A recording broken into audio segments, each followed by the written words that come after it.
ವೀಕ್ಷಕರೇ, ಬರಗಾಲ ಯಾವ ರೀತಿ ಬಂದು ನಿಂತುಬಿಟ್ಟಿದೆ ಅಂತಂದರೆ ರೈತರಿಗೆ ಈಗ ಒಂದು ರೀತಿ ಯೋಚನೆ ಮಾಡೋ ಪರಿಸ್ಥಿತಿ.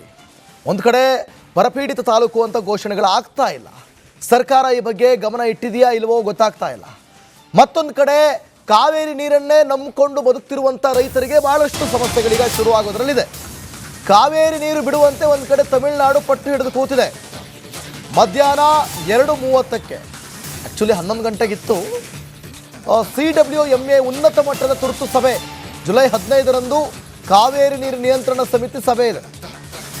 ತಮಿಳುನಾಡಿಗೆ ನೀರು ಹರಿಸಬೇಕೆಂದು ಸೂಚಿಸಿಲ್ಲ. CWRC ನಿರ್ಧಾರಕ್ಕೆ ತಮಿಳುನಾಡು ಅಸಮಾಧಾನ. ಹೀಗಾಗಿ ಏನು ಮಾಡಿದ್ರು, CWMA ಮೊರೆ ಹೋಗಿರುವ ತಮಿಳುನಾಡು ಕೇಂದ್ರ ಜಲ ಆಯೋಗದ ಅಧ್ಯಕ್ಷರ ಸಮ್ಮುಖದಲ್ಲಿ ಸಭೆಯನ್ನು ಮಾಡ್ತಾರೆ. ಇಂದಿನ ಸಭೆ ಉಭಯ ರಾಜ್ಯಗಳಿಗೆ ನಿರ್ಣಾಯಕ ಅಂತ ಹೇಳಿದ್ರೆ ತಪ್ಪಾಗಲಿಕ್ಕಿಲ್ಲ. ಕಾವೇರಿ ನೀರು ನಿರ್ವಹಣಾ ಪ್ರಾಧಿಕಾರದ ಜೊತೆ ಮೊದಲು ಏನು ವರ್ಕ್ ಆಗಲಿಲ್ಲ. ಈಗ CWMA ಇವರ ಬಳಿ ಹೋಗಿದ್ದಾರೆ. ಕಾದು ನೋಡಬೇಕು ಏನಾಗುತ್ತೆ ಅಂತೇಳಿ.